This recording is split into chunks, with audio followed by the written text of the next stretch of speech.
우리 하나님의 말씀 마가복음 8장 22절에서 26절 말씀입니다. 마가복음 8장 22절에서 26절 말씀, 신약 67페이지에는 8장 22절에서 26절 제가 받들어 봉독해 드리도록 하겠습니다. 베세다의 이름에 사람들이 맹인 한 사람을 데리고 예수께 나와 손대시기를 구하거늘 예수께서 맹인의 손을 붙잡으시고 마을 밖으로 데리고 나가서 눈에 침을 뱉으시며 그에게 안수하시고 무엇이 보이느냐 물으시니 쳐다보며 이르되 사람들이 보이나이다. 나무 같은 것들이 걸어가는 것을 보나이다 하거늘 이에 그 눈에 다시 안수하심에 그가 주목하여 보더니 나아서 모든 것을 밝히 보는지라. 예수께서 그 사람을 집으로 보내시며 이르시되 마을에는 들어가지 말라 하시니라. 아멘. 아멘. 먼저 광고 말씀 하나 드리겠습니다. 우리 예배에 시간 바뀐 거 잘 인지하시고 숙제하시고 그대로 시간대로 참석하시면 감사하겠고요. 오는 6월 27일에 토요일 외국인 선교사 묘지인 양화진을 견학할 예정입니다. 27일 토요일입니다. 양화진 선교사 우리나라에 100년 전에 와서 나는 하나님의 나라를 위해서 땀 흘린 외국인 선교사 묘지를 가니까 견학하니까 다 함께 이렇게 참석해 주실 수 있도록 부탁을 드리겠습니다. 자, 네. 하나님 말씀 이제 함께 나누도록 하겠습니다. 우리 말씀 보시기 전에 우리 옆에 계신 분과 함께 인사 나누도록 하겠습니다. 오늘 이 시간에 오신 우리 성도님은 참 복되신 분입니다. 라고 한번 인사하도록 하겠습니다. 자, 시작이요.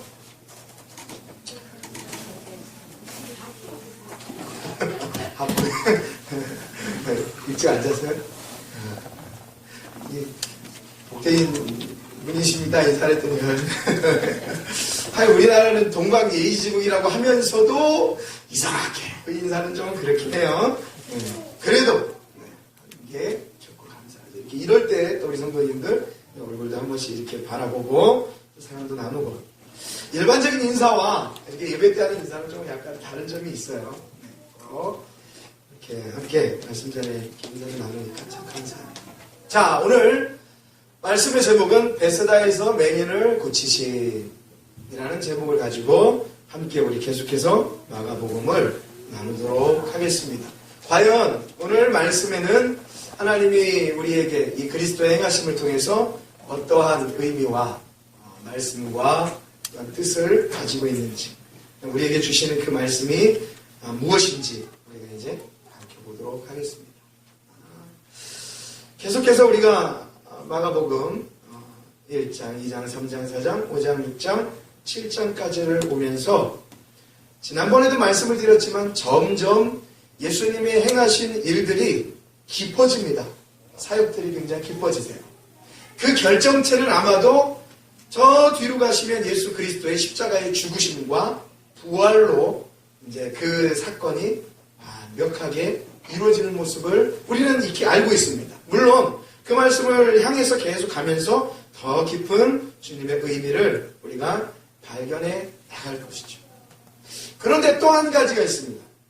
그 깊은 의미가 점점 말씀이 더해갈수록 깊어지는 것도 마찬가지이지만 또 하나가 뭐냐면 예수님의 행하신 사역 중에 중복되는 사역이 있습니다.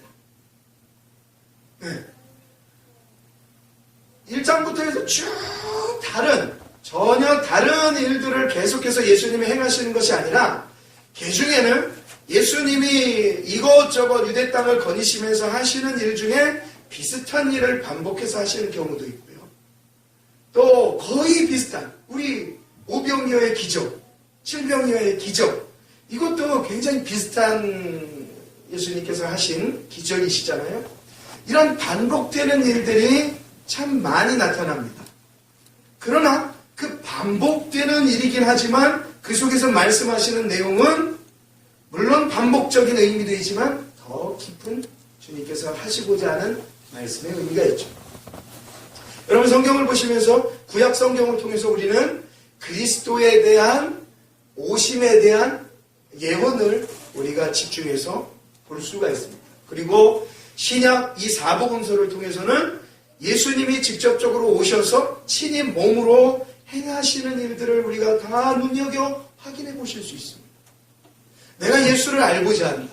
내가 기독교인으로서 신앙생활을 하면서 주님을 알고자 한다. 성경 다 일독했다. 그거 힘들죠.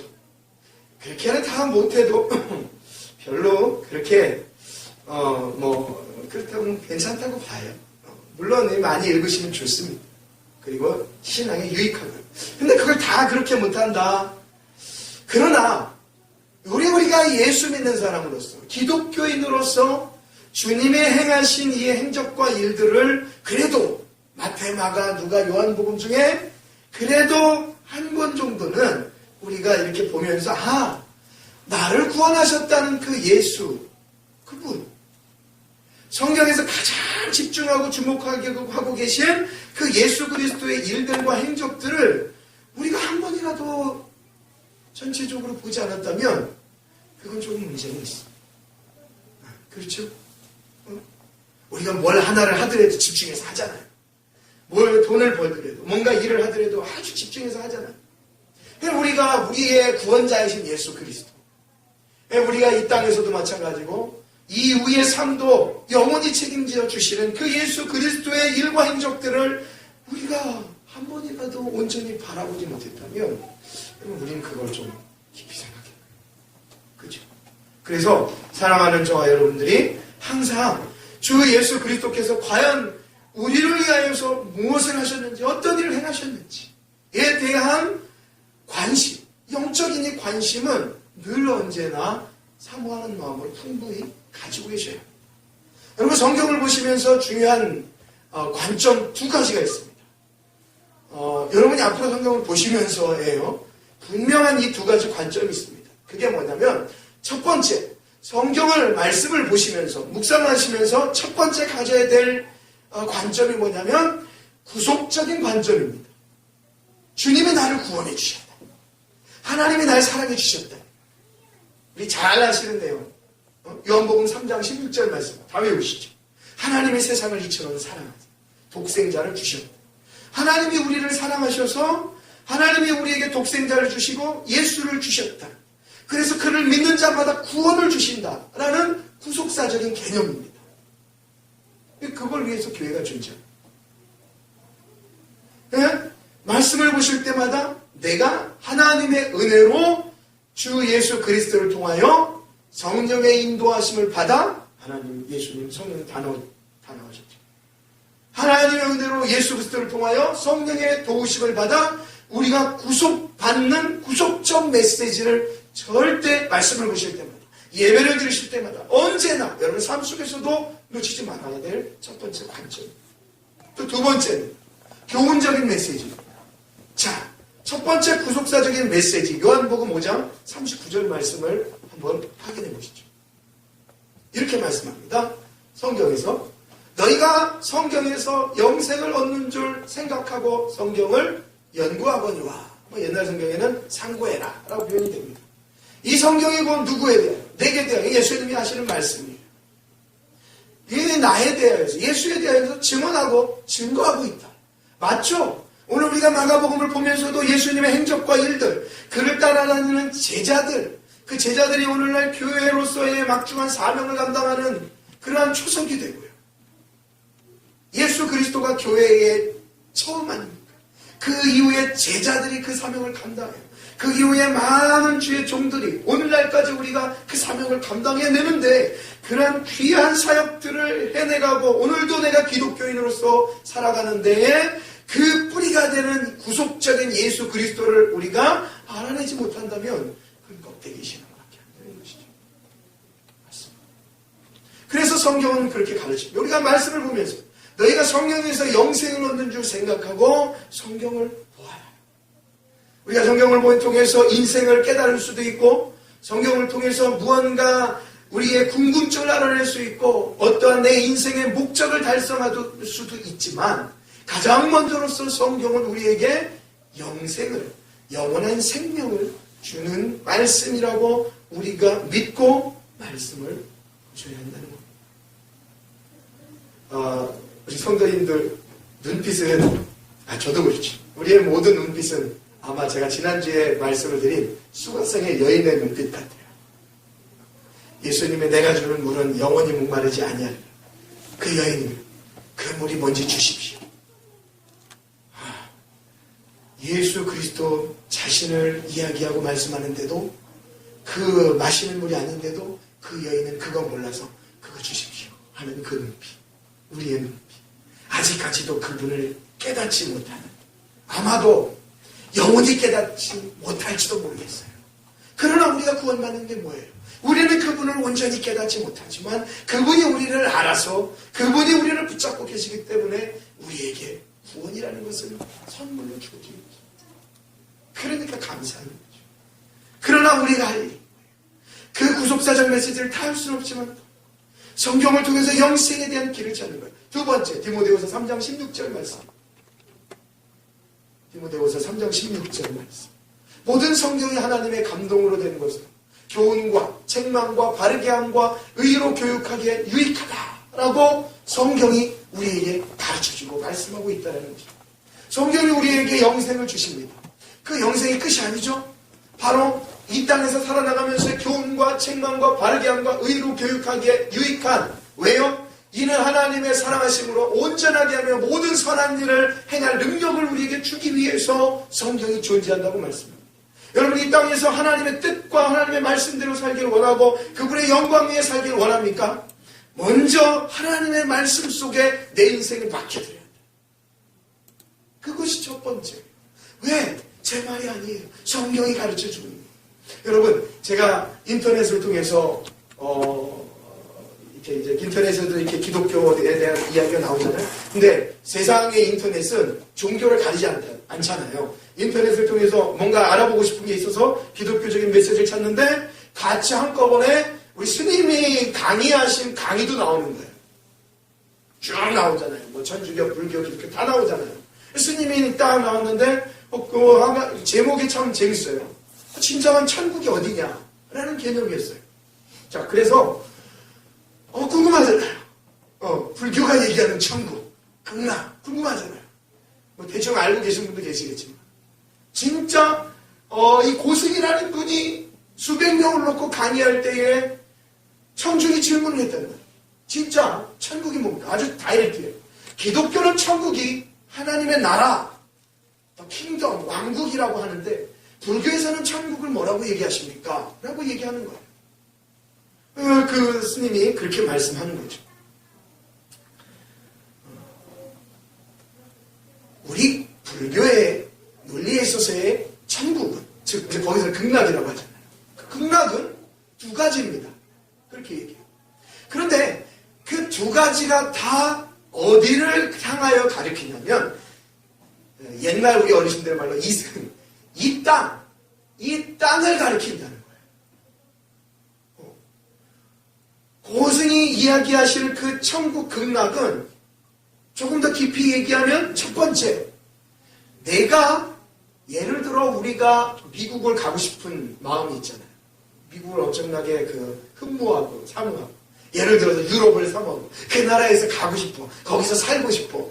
어느 사람은 호주의 복지제도가 좋대, 어디가 좋대, 가고 싶은 거예요.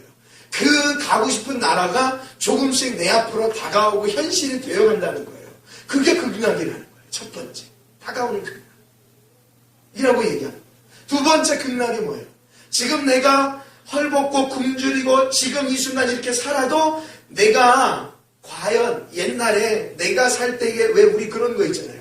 아이고 지금은 세상 좋아. 스마트폰으로 다 보고 뭐하고 지금은 좋아. 이런 편한 세상이 됐어. 뭐 한 번만 누르면 피자가 따고, 요즘에는 그 텔레비 보니까는 어디 이게 띵 하니까 돈이 띵 떨어지고 이런 시대란 말이에요. 이렇게 참 좋은 시절인데 과거를 떠올리면 그냥 아무것도 없던 시대. 우리 어머니들도 그러잖아요. 그냥 시냇물 졸졸 흐르고 지나가다가 마시고 목마르면 탈도 안 나고 그냥 물고 갖고 물장구하고 놀고 물고기 잡고 그런 시절, 그때가 좋지.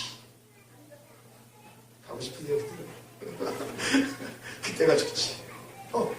그러단 말이에요. 그러면 그때가 좋지. 지금이 살기 좋은데 그때가 좋지. 그게 극락이라는 거예요. 이렇게 얘기해요. 고생이 얘기하시는 두 가지의 극락을 이야기를 하시더라고요. 그런데 여러분, 두 가지가 다 뭐냐면 이 땅에서의 개념이란 말이에요. 그러면서 얘기하시는 거예요. 죽은 이유는 모르잖아요 라고 얘기합니다. 본인이 직접 그렇게 얘기하셔요. 죽은 이유는 모르잖아요. 기본적인 논리의 죽은 이후의 그 개념은 윤회적인 사상으로 다시 거미로 태어나고 강아지로 태어나고 라는 논리와 개념이 있지만은 죽은 이유는 모르잖아요. 아무튼 죽어봐야 알지 라고 얘기하는 거예요. 제가 어떤 종교를 폄하하기 위해서 드린 말씀은 아닌데 잘 생각해 보시라는 겁니다. 우리 기독교인으로서 우리가 기독교인의 정체성을 완벽하게 갖기 위해서는 제가 하는 수 없이 말씀을 드리는 거예요. 근데 우리 기독교는 그게 아니라 이 땅에서의 교훈적 메시지가 있습니다. 여러분, 오늘 말씀도 동일한 이야기입니다. 세상을 향해서 바라보는 그 모습, 삶, 인생들에게 있어서 성경은 우리에게 뭐라고 표현하냐면 성경 말씀대로 맹인이라고 표현을 하고 있습니다. 예전에는 소경이라고 나왔죠. 눈먼 자, 우리 옛말에는 장님이라고도 하고. 근데 아마 성경이 개혁이 되면서 맹인이라는 단어가 가장 이렇게 괜찮은가 봐요. 저는 이 맹인도 어법이 좀 이상하긴 하지만, 아무튼 그래서 맹인이라는 단어로 안 보이시는 분들에 대한 표현을 하도록 하겠습니다. 이 맹인으로 표현을 하는 거예요.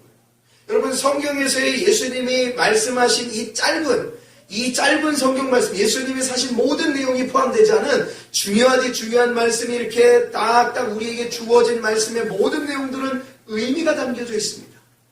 그런데 오늘 본문 말씀은 맹인이에요. 여러분, 그 7장 가보십시오. 7장 31절 가보십시오. 7장 31절. 좀 앞으로만 가시면 돼요. 그렇죠? 제가 아까 서두에 말씀드린 것처럼 비슷한 이야기, 거의 똑같은 이야기가 반복되는 경우가 있는데 지금 비슷한 이야기예요. 31절에 보니까는 그 위에 소제목으로 뭐라고 써 있어요? 귀먹고 말 듣는 사람을 고치시고자. 이때 예수님께서 행하신 일들이 비슷합니다. 오늘도 행하시면서 침도 뱉으시고, 이때에도 귀머거리 말 듣는 자의 혀에다가도 침을 뱉으셨어요. 이런 비슷한 내용들이 반복돼서 나오는 경우가 있다는 말입니다. 자, 그래, 오늘은 맹인이기 때문에 그런 것을 기억하시고, 오늘은 맹인이기 때문에 너희들이 이 땅에 살아나가면서 그동안의 죄악으로 말미암아 어두워지는 것, 육적인 어두움도 물론 마찬가지지만 영적인 어두움이 되어서 더 이상 너희들의 길을 갈 수 없는 그러한 백성들에게 주님이 오셔서, 그 맹인에게 오셔서 그 맹인을 통하여 하시고자 하는 그런 일들을 우리들에게 가르쳐주고 있는 거예요. 8장 22절 말씀 보십시오. 자, 8장 22절 말씀. 말씀을 한 절 한 절 우리 또 확인해 봅시다. 힘들어도 주님 우리에게 주신 이 말씀에 한번 매진을 해보시는 거예요. 여기에 길이 있고 진리가 있고 생명이 있다는 사실을 우리는 기억해야 합니다. 벳세다의 이름의 사람들이 맹인한 사람을 데리고 예수께 나와 손대시기를 구하거늘. 여러분 벌써 여기서 말씀을 보십시오. 기억하셔야 된다 그랬죠. 첫 번째, 뭘 기억해요? 성경이 우리를 통해 구속을 준다는 거예요. 두 번째, 성경이 우리에게 뭘 준다고요? 이 땅에서 하나님의 나라를 경험할 수 있는 교훈을 우리에게 주신다는 거예요. 바르게 하는 것, 의로 교육하게 유익하는 것을 우리에게 주신다는 거예요. 그러면 이 말씀을 통해서부터 우리는 구속과 교훈을 두 가지를 누릴 수가 있어요. 근데 벳세다에 이르렀을 때 맹인이 나와요. 여러분, 이 맹인이라는 사람이 구약에서 표현이 됩니다. 자, 우리 이사야 56장 10절 말씀. 화면도 보시고요. 나중에 한번 적어두셨다가 나중에도 이렇게 눈으로 확인을 해보세요. 이렇게 말씀합니다. 이사야 56장 10절에 이스라엘의 파수꾼들은 뭐요? 맹인이요. 구약 성경에서의 맹인들이 나와요. 그러니까 그냥 신약에 있어서 이 맹인이 어두운 자들의 영적인 백성들의 어두움을 가리킵니다라고 제가 어떠한 그냥 제가 혼자 생각해서 말씀드린 게 아니고 다 성경을 통해서 확인을 시켜드리는 거예요. 근데 이사야 선지자는요, 이스라엘 백성들을 향한 이 죄를 향하여 외치는 이사야 선지자의 서두부터 이 백성들의 죄를 얘기하거든요. 그래 이스라엘 백성들의 영적인 상태를 자꾸 얘기하는 거예요. 그러니까 거기에 파수꾼들은 맹인이요, 다 무지하며 벙어리 개들이라, 짖지 못하며 다 꿈꾸는 자들이요, 누워있는 자들이요, 잠자기를 좋아하는 자들이니. 이사야 59장 9절 말씀입니다. 그러므로 정의가 우리에게 멀고 공의가 우리에게 미치지 못한 즉 우리가 빛을 바라나 어둠뿐이요. 그렇죠? 자기 이스라엘 백성들의 현 주소를 지금 이야기하고 있는 거죠. 밝은 것을 바라나 캄캄한 대로 행함으로 59장 10절 우리가 맹인같이 땀을 더듬으며 눈 없는 자같이 두루 더듬으며 낮에도 황혼 때같이 넘어지리니 우리는 강한 자 중에서도 죽은 자 같은지라 우리는 어두운 데에 처하여 라고 얘기하는 거예요. 그러니까 맹인이라는 자체가 성경에서 표현될 때는 이스라엘 백성들의 하나님의 백성들의 죄악과 영적인 무지함을 이야기하고 말씀하고 있는 거예요. 여러분 그걸 그대로 우리에게 대해보십시오. 제가 이렇게 말씀드려요. 성경 공부 나눌 때도 그렇고 이스라엘 백성은요, 학자들이나 그 역사학자들은 이스라엘 백성들의 역사, 조선은 조선의 역사, 일본은 일본의 역사, 이렇게 얘기한다는 말이에요. 그런데 여러분 성경에서 하나님이 우리에게 주시는 이스라엘의 역사는 단순한 이스라엘의 역사가 아니라는 것을 우리가 기억해야 돼요. 그러니까 눈을 새롭게 바라봐요. 이스라엘의 역사가 아니라 이스라엘의 역사를 통한 하나님의 백성들의 영적 모습, 상태라고 더 한 걸음 나가셔서 우리가 그들의 삶을 우리의 삶으로 비춰볼 줄 알아야 한다는 겁니다. 그러니까 이스라엘 백성들의 무지와 죄악, 그들이 맹인 같다라고 표현하는 것들이 오늘날 이 시대에 하나님의 백성들의 무지함을 또한 드러내고 나타낸다. 여러분 우리가 지금까지 살아온 길을 작게나마 한번 생각해보고 돌아보세요. 우리가 하나님 앞에 얼마나 잘해드렸는지, 하나님 앞에 얼마나 온전한 예배자로 섰는지, 아니 내가 예수를 믿는다고 하고 그분을 믿기 시작한 이후부터의 우리의 삶은 모습은 어떤지, 저나 여러분들이나 이 땅에 있는 모든 사람들이 다 그 하나님이 그 분량을 요구하셨다면 여러분 우리는 온전히 하나님의 뜻에 합당할 수 없는 자들일 뿐입니다. 인정하시나요? 네. 그렇습니다. 부족하고 정말 맹인 같다는 거예요. 근데 여러분 그건 아셔야죠. 지금까지의 말씀만 보면 그래서 뭐 어쨌다고 내가 죄인이고 그거 말씀드리려는 거 아닌 거 아시죠? 저하고 말씀을 많이 나눴기 때문에 여기가 끝이 아니라는 거예요. 그렇기 때문에 누가 필요하다고요? 우린 예수가 필요하다. 주님이 필요하다고요. 그 주님이 오늘 말씀에서 그렇게 가르쳐 주시는 거예요. 오늘도 맹인으로 살았던 너희들에게 내가 뭐 해주기를, 내가 어떻게 해주기를 원하느냐? 안다. 내가 너희들에게 눈뜨게 해주겠다. 내가 너희를 보이게 해주겠다. 뭐를요? 영적인 맹인에서 깨우쳐 주겠다라고 우리에게 가르쳐 주시는 거예요. 말씀해 주시는 거예요. 자, 그래서 주님이 말씀하시죠. 자, 다시 한번 8장 22절 보십시오. 그래서 이 맹인의 표현이 우리들의 영적인 무지함, 구약으로서는 이스라엘의 무지함 표현을 해주고 그 맹인 한 사람을 데리고 예수께 나와 손 대시기를 구합니다. 여기서도 보면 여러분 맹인 스스로가 못 나오기 때문에 주변에 있는 사람들이 그 맹인을 데리고 예수께 데리고 나온 것을 확인해 볼 수 있어요. 교훈이 되겠죠. 여기서도 어떻게 해요? 세상에 있는 수많은 맹인들이 있다면, 영적인 맹인들이 있다면 그들을 데리고 나오는 것도, 그들에게 증거해 주는 것도 우리에게 주어진 사명이라는 교훈적인 의미가 담겨져 있습니다. 구속적인 건요. 맹인인 우리를 주님이 눈 떠주게 해주시겠다. 자, 그래서 데리고 와요. 그리고 23절에 보니까 예수께서 맹인의 손을 붙잡으십니다. 자, 이 내용을 잘 보십시오. 맹인의 손을 붙잡으시고 그 붙잡은 손을 데리고 어디로 가세요? 마을 밖으로 나가십니다. 예수님의 모습과 행동과 이 제스처는요, 다 의미가 담겨져 있다는 사실을 기억하십시오. 예수님이 그냥 그 자리에서도 충분히 고치실 수 있는 분입니다. 그런데 그렇게 하지 않으시고 예수님이 맹인의 손을 붙잡으세요. 사람들이 데리고 왔어요. 그 맹인을 붙잡으세요. 그리고 마을 밖으로 데리고 나갔다는 거예요. 여러분, 성경에서 나오는 이 마을이라는 자체는요, 세상을 의미한다는 거예요. 세상적인, 그러니까 하나님 없는 그러한 곳을 이야기하고 말씀하고 있다는 거예요. 그리고 그동안에 예수 없이, 주님 없이 살았던 그런 우리, 구약 성경에서도 표현이 그렇게 되고 있습니다. 여러분 아시는 소돔과 고모라 성 있죠. 거기서 대표적인 도시입니다. 사람들이 모여서 만드는 도시 문화. 사실 이 도시 문화라는 것도 이미 이제 타락한 인간들이 만들어낸 그러한 이제 건축물이죠. 대표적으로 건축물, 하나님과 대결하기, 하나님같이 커지기 위하여 그분에게 대항하기 위하여 만들었던 건축물이 뭡니까? 구약에 나오는, 창세기에 나오는 탑 하나가 있죠. 네, 바벨탑이라는 게 있어요. 다 뭐예요? 모여 살기 시작하는 거예요.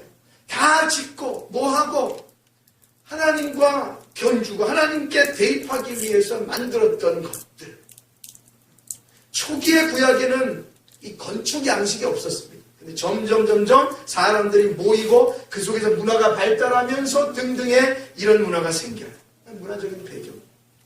그 도시에서, 그 마을에서 밖으로 데리고 나오시는 거예요.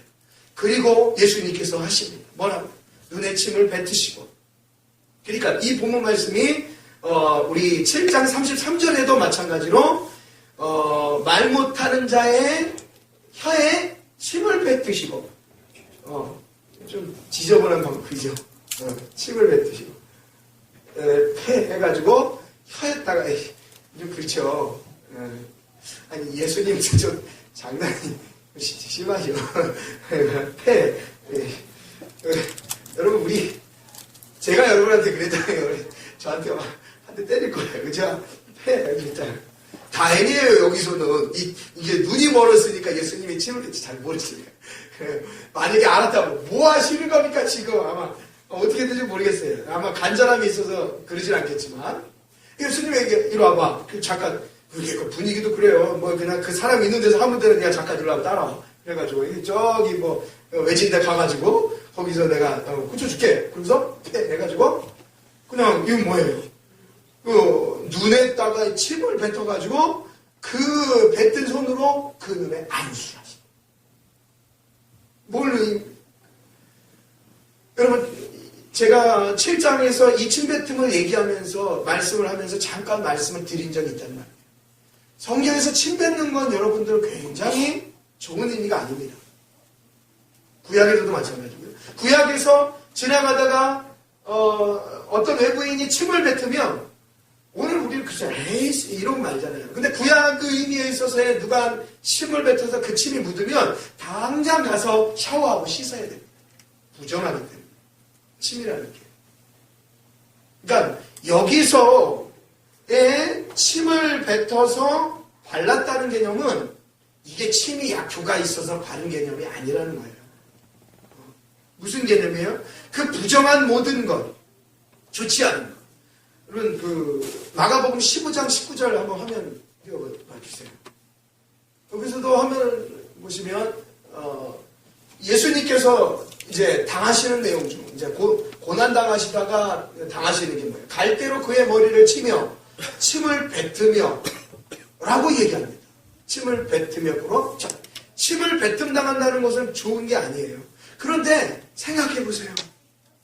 이 눈먼 자, 이 영적으로 어두운 자에게 침을 뱉어서 그를 낫게 하고자 하는 예수님의 모습의 속에 담긴 의도는 내가 눈먼 너희들을 위해서, 죄악된 너희들을 위해서 친히 침뱉음을 당하고 고난을 당하고 고통을 당하고 죽어 너희들의 눈뜸에 대한 역사의 산 자가 되겠다. 라는 주님의 강력한 의지. 괜히 침 뱉은 게 아니라 사실상 너희들이 뱉은 바 이렇게 맞을 침, 너희들이 당할 그러한 모욕, 숱한 것들, 그런 모든 것들을 다 내가 져주겠다. 왜? 내가 그렇게 침을 발라서 네 눈이 떠지는 거죠. 보세요. 8장 24절 보십시오. 그 내용을 보십시오. 쳐다보며 이르되, 자 이제 23절에 보니까 침을 뱉으시며 그에게 안수하시고 예수 물어보시죠. 무엇이 보이느냐? 라고 물어봐요. 여러분 무엇이 보이느냐 할 때 이 보이느냐는 헬라어 원어로 블레포라 그래서 영어로 see, 보는 거예요. 눈으로. 너 뭐가 보여? 라고 물어본 겁니다. 그러니까 24절에 이렇게 얘기해요. 쳐다보며 약간 어떤 이제 보인 거예요. 기적이 나타나기 시작한 거예요. 쳐다보며 이르되 사람들이 뭐합니까? 보이나이다. 여러분 사람들이 보이나이다 할 때 이 보이나이다도 블레포예요. 사람들이 보이나이다. 블레포. 보이기 시작합니다. see, 보이기 시작합니다. 그런데 그 다음에 말을 보세요. 나무 같은 것들이 걸어가는 것을 보나이다 할 때 이 보나이다는 이 블레포 see 보다가 아니고 무슨 말이냐면 에이도라는 다른 헬라어를 써요. 이거를 원어를 통해서 보지 않으면 확인할 수가 없는 거죠. 그러니까 계속 진짜 보이니? 눈으로 보이니? 이거는 천정한 거죠. 근데 이 맹인은 보이는 것 같은데 사실상 그 에이도라는 보이는, 근데 이 에이도라는 보나이다라는 뜻이 경험적인 보임이라고 얘기하는 거예요. 왜? 그런 거 있잖아요. 여러분 눈 살짝 감고 이렇게 지나다녀 보십시오. 이미 우리는 눈으로 다 봤잖아요. 그렇죠? 그러다 보니까 이렇게만 봐도 보이지 않아요. 그런데도 불구하고 여러분들 저게 뭐겠다라는 개념이 서요 안 서요? 쓰죠. 예를 들어서 딱 눈을 감았는데 이렇게 만졌어요. 이건 뭐다? 컵이다라는 걸 우리가 느끼잖아요. 이걸 A도 경험적인 보임이라고 얘기하는 거예요. 그러니까 완전히 이 맹인이 돌아온 거예요? 안 돌아온 거예요? 안 돌아온 거예요. 지금. 여러분 잘 묵상하시면 예수님이라는 분이에요. 여태까지 우리가 기적을 보면서 죽은 자도 살리고 오병이어 질병이어도 수천 명을 떡 5조각에 물고기 2마리로 먹이신 분이에요. 앞으로도 보면은 더 큰 기적을 행하세요.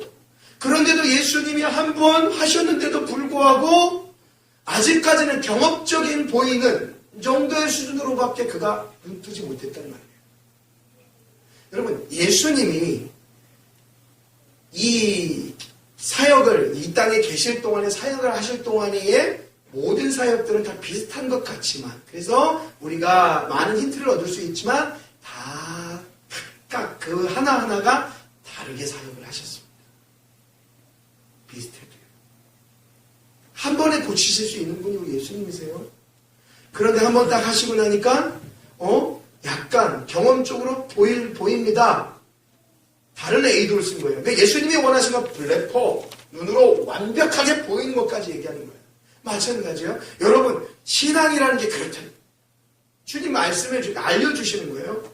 아무리 내가 신앙이 온전한 것 같고 아무리 내가 오늘 당장은 성경에 나오는 믿음 중에 이거 있죠. 이 산을 들어서 이 산을 들어서 저쪽으로 옮겨진다면 그게 옮겨진다는 거예요. 믿음이. 그만한 믿음도 있다는 거예요. 진짜 믿음이. 그러나 여러분들 그러한 믿음이 단번에 단순간에 생기지 않는다는 거예요. 주님도 순차적인 순서를 밟아 나가십니다. 한 번의 유행, 한 번의 기적, 한 번에 나타나. 많은 사람들은 성경을 보고 예수님도 고치셨습니다. 나오십시오. 지금 안 나오면 그건 가짜고 나오면 진짜고 막 이러는 이상한 것들이 생긴다. 신앙은 그게 아니다. 기독교인의 삶은 그게 아니다. 내 삶에 어떠한 상황이 벌어지지 않더라도, 어떠한 문제가 내가 원하는 만큼의 기적이 일어나지 않더라도, 여러분, 그것은 우리들로 하여금 주님을 향한 간절한 기대와 기다림과 소망이 되어야 돼요. 근데 한 번 안 이루어져. 아닌 거예요. 기독교. 그러나 똑같아. 어디, 삼신할매 가보죠, 삼신할매. 삼신할매. 삼신할매 가보죠. 천국을 집 팔고, 땅 팔고, 냉장고 팔아, 기어이 사야지. 삼신할매한테, 아이고, 또 갔더니 점이 많네. 점이 맞아. 또 가. 자꾸 가. 전도하는 거야, 삼신할매. 전도하는 거야. 야, 거기 갔더니 잘 맞더라. 전도하는 거야. 교회 주차장에다 차 세워놓고 삼신할매한테 걸어가는 거예요. 제가 전화했어요. 교회 주차장에다 세워놓고 거기 가요. 당장 빼! 차 빼! 그 사람들만 그래요? 아니라고요. 그게 다 우리 속에 존재하고 있다고요. 뭘로요? 오늘 주님이 이 성경이 보여주는 영적인 맹인이 그 사람뿐만이 아니라 우리라고요. 아, 그러나 주님은 뭐 하지 않으세요? 그러나 주님은 뭐 하지 않으세요? 포기하지 않기. 그죠? 여러분, 포기하지 않는 거예요. 우리는 예수 믿는 사람들은 예수 믿는 사람이 자살하고 죽고 무슨 예수 믿는 사람이 어쩌고 저쩌고.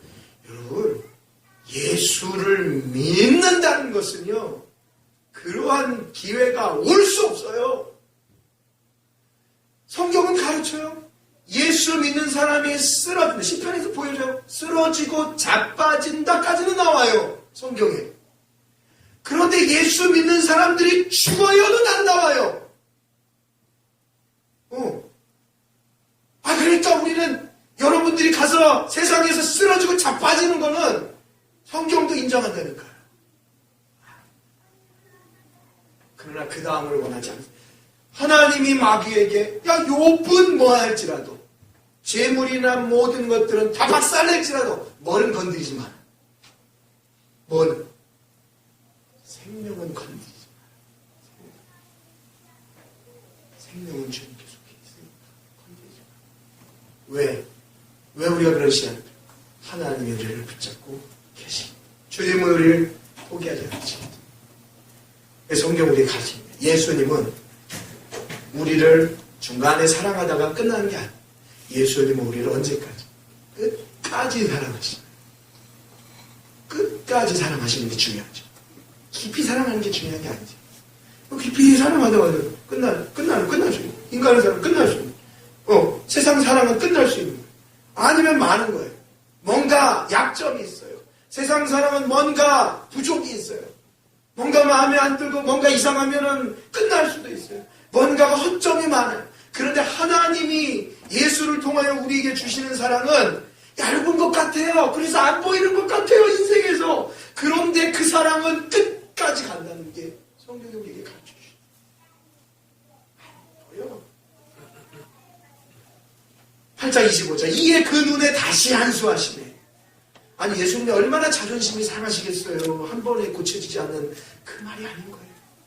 그 말이 아닌 거예요. 이에 다시 안수하셔요. 그가 주목하여 보더니 나아서 모든 것을 밝히 보는지라. 이때에 보는지라는 다시 블랙으로 돌아옵니다. 주님의 그 아름다우신 사랑이, 주님의 그 크신 사랑이 이 사람으로 하여금 영적으로 무지해 있고 눈먼 사람으로 하여금 다시 눈을 뜨게 합니다. 여러분, 반드시 여기 있는 불을 닦으면, 여기는 이제 지하니까 여기 있는 불을 닦으면 굉장히 어둡습니다. 그렇죠? 이 불을 끄면 어두운데, 여기 어두운 곳을 필연적으로 밝히려면 뭐가 있어야 돼요? 불빛이 있어야 돼요. 저 불빛이 없으면 저 여기는 절대 다시 밝혀지지 않습니다. 그렇죠? 절대 밝혀지지 않아요. 마찬가지입니다. 우리의 영적인 어두움의 눈을 우리가 뜨기 위해서는요, 세상의 그 어떠한 것도 하는 것이 그것으로 되지 않아요. 무엇으로? 그걸 보여주는 거예요. 예수로만이 우리의 영적인 눈을 뜨이게 할 수 있다.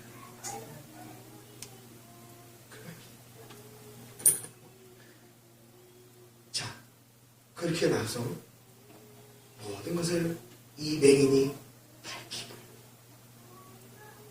예수만 26절에 예수께서 그 사람을 집으로 보내시며 이르시되 어디에는 들어가지 마라. 마을에 들어가지 마라. 무슨 말씀이에요? 내가 이렇게 너의 영적인 무지에서 꺼내줬다. 다시는 어디로? 세속으로 들어가지 마라. 세상으로 들어가지 마라. 좀 더 깊이 얘기하면 네가 나로 말미암아 구원을 받은 것 아니냐. 그러면 그 이후로는 세상 우상에게도 세상에 있는 속해 있는 나보다 더 사랑하는 것이 없기를 소망한다. 오직 예수만 하나님만 아시겠죠? 응? 마을에 들어오지 마. 집에 마을에 들어오고 아니 우리 마을에 안 들어오죠. 아니 청라 속에 집이 있는데 집에 가지 말래요. 그런 소리가 아니라는 거예요. 그렇죠? 성경은 우리에게 숱한 영적인 메시지를 던지고 있다는 사실을 기억해요. 그러니까 우리는 문자적으로 성경을 읽기 이전에 우리의 마음을 담아 묵상이 필요하다는 거예요. 그래서 과연 이 사건을 통해 주님 나에게 주시는 그 말씀이 뭔데? 다시는 하나님 품을 떠나지 말라 이거예요. 다시는 하나님 품을 떠나지 말고 그 품 속에서 너희들의 인생을 살아라는 주님의 강력한 메시지가 들어요. 그래서 어디로 가라? 집으로 가라. 마을로 가지. 자, 오늘 말씀까지를 보면서 우리가 두 가지를 경험했습니다.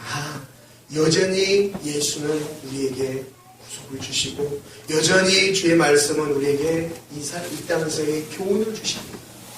여러분 결코 주님이 이 맹인을 포기하지 않아요. 한 번, 아마 3번, 4번, 5번도 예수님은 퇴안수 하셨을 거란 말이에요. 왜? 이 맹인이 비록 맹인이잖아요. 여러분, 이 시대의 맹인은요, 이 시대의 그 장애우분들은, 이 장애인들은 정말 인정받지 못한 사람들이에요. 다 그냥 하나, 둘, 셋, 넷 다 한 다음에 저 10번째가 이 장애인들이라는 거예요. 예수님은 그런 자에게 간 거예요. 그리고 말씀하신 거예요. 내가 그런 마치 영적인 저 변두리에 있는 영혼들에게 찾아가서 그들에게 새로운 삶을, 새로운 생명을, 영생을 주시겠다. 여러분 어떤 사건이 있으면 그 사건 중에 대부분이 어디서부터 시작이 돼요? 마음부터 시작이 되죠. 여러분 어떤 사건은 그렇게 이런 말씀 드리면 조금 이해하고 들어보십시오. 그리고 한번 가만히 묵상해 보십시오. 어떤 사건이 주어지면 그 사건 자체가 그 인생을 무너뜨리는 게 아니고 그 사건 속에 내 마음이 먼저 무너지기 시작합니다. 우리의 마음, 우리의 생각이. 그런데 생각해 보십시오. 세상은 우리의 마음을 그렇게 무너뜨리게 하고 넘어뜨리게 한단 말입니다. 그런데 내 안에 하나님의 말씀과 은혜가 가득 차 있다고 한다 그러면 여러분 우리는 대적할 수가 있습니다.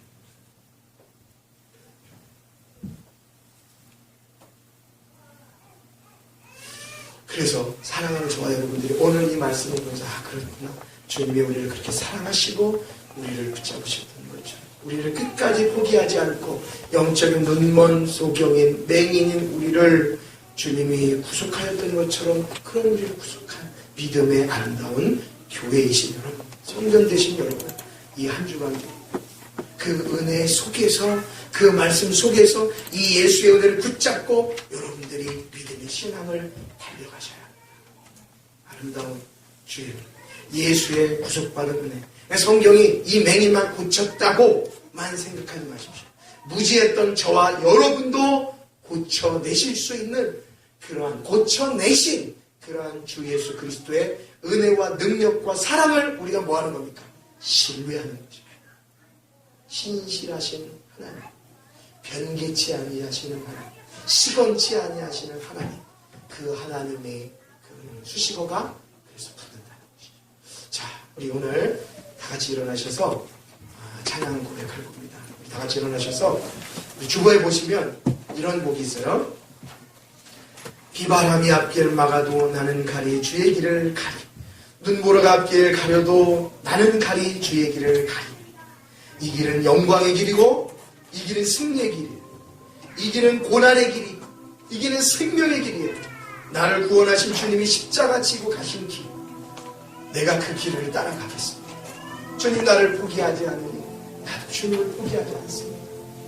여러분, 우리가 우리의 자신 속에 우리만 바라보면 우리는 아무것도 아닙니다. 그러나 그러한 맹인에게 다가와 그 사람들이 데려왔을 때에 그를 친히 데려가셔서 고쳐주시고 보여주신 예수의 은혜와 능력이 귀하고 값지기에 오늘도 우리가 살고 이렇게 고백할 수 있습니다. 주의 길을 가겠다. 우리 일어나셔서 우리의 고백 한번 해보겠습니다.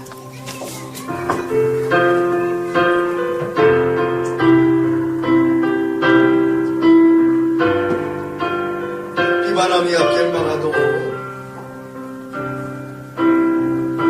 비바람이 앞길 막아도 나는 가리 주의 길 가리. 눈보라가 앞길 가려도 나는 가리 주의 길 가리.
험한 파도 앞길을 막아도 나는 가리. 우리의 고백이 되시기 바랍니다. 주의 길 가리. 모진 바람 앞길 가려도 모진 바람 앞길을 가려도 나는 가리 주의 길을 가리. 이 길은 고난의 길이지만 이 길은 고난의 길.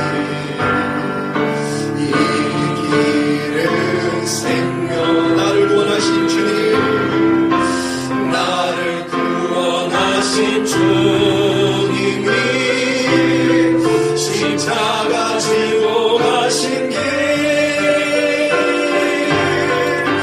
나는 가리라 주의 길을 가리라. 주님 발자취